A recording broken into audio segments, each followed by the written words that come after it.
کہ اللہ کی راہ میں دینے والا کبھی بے چین نہیں رہتا، دینے والا ہمیشہ سخی رہتا ہے، دینے والا ہمیشہ مطمئن رہتا ہے، دینے والا ہمیشہ خوشحال رہتا ہے، مست رہتا ہے، اس لیے کہ اللہ کو دینا بہت پسند ہے،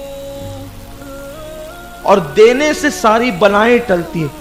کسی بلا میں اتنی طاقت نہیں ہے کہ وہ صدقے کو توڑ کر کے آپ تک پہنچ سکے۔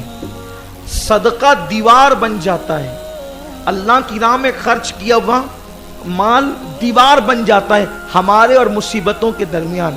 اگر کوئی بندہ چاہتا ہے کہ وہ مصیبت سے محفوظ رہے تو وہ دل کھول کے اللہ کی راہ میں خرچ کرتا ہے، غریبوں پر، یتیموں پر، مسکینوں پر، ناداروں پر، حاجت مندوں کی حاجت روائی کرتا رہے، اور کوشش کریں اگر کوئی اپنے پاس آئے تو ہم اس کی حاجت روائی کریں، کیونکہ اللہ کے رسول صلی اللہ علیہ وسلم فرماتے ہیں جس نے میرے کسی امتی کی حاجت، ایک حاجت کو پورا کیا، اللہ اس کی 100 حاجتوں کو پورا فرمائے، اور 30 حاجتیں اس کی دنیا میں پوری ہوگی اور 70 حاجتیں آخرت میں پوری ہوگی۔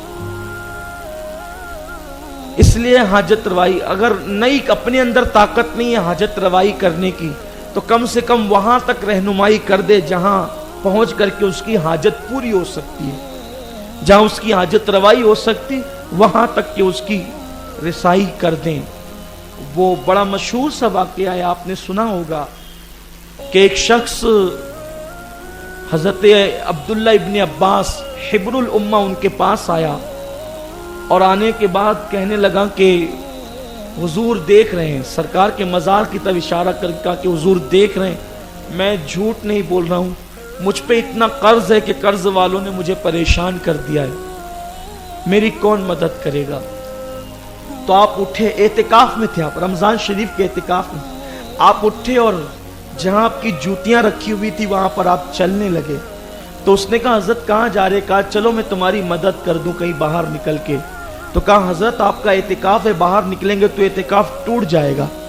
تو فرمایا کہ بات تو تیری صحیح ہے، اعتکاف ٹوٹ جائے گا، ٹھیک ہے یہ اعتکاف ٹوٹ جائے گا، آئندہ سال قضا کر لوں گا، لیکن اگر تیرا دل ٹوٹے گا تو اس کی قضا کب کروں گا؟ اور سن لے، میں نے اپنے آقا سے سنا ہے کہ کوئی اگر میرے امتی کی تکلیف کو دور کرنے کے لیے صرف چلے گا تو ہر قدم کے بدلے اللہ اس کو مسجد نبوی شریف میں 2 مہینے کے اعتکاف کے برابر ثواب عطا فرمائے۔ بعض روایتوں میں 2 سال بھی بیان کیا گیا ہے۔ بڑا شرف ہے، بڑی فضیلت ہے کسی کی امداد۔ اچھا ہم نہیں کر سکتے، اتنی اپنے اندر طاقت نہیں ہے، تو کم سے کم کسی تک اس کی رسائی کروا دے۔